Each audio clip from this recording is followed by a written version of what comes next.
Hi everybody, we're going to talk today about cracks on a concrete floor. Before application of the coating, whether it's polyurethane or epoxy, we need to repair the cracks.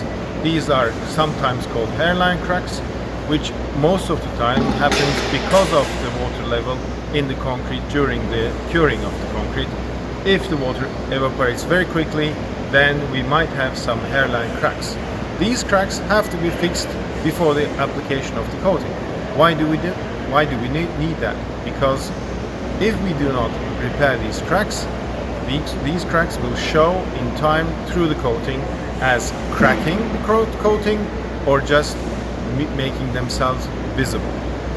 How we repair the cracks? The cracks have to be opened and made wider by a special machine, and after that we will fill a special epoxy resin into the crack and fix the crack so that when we apply the coating there will be no movement anymore on the concrete floor.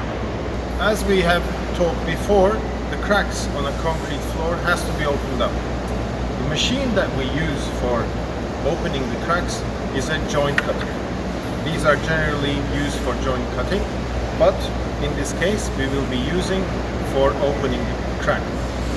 This is attached to an industrial vacuum cleaner, while the disc, which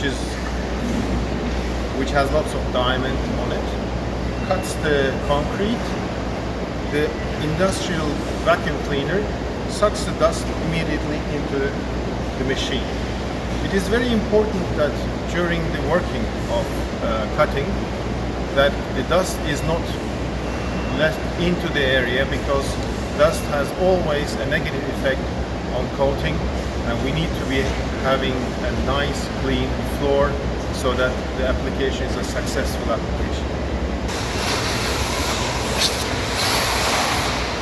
The cracks that have been opened up with a joint cutter is filled with an epoxy which has some minute amount of sand in it. The sand is a very fine quartz sand, which makes the product a putty-like product, so it is easily manageable with spatula.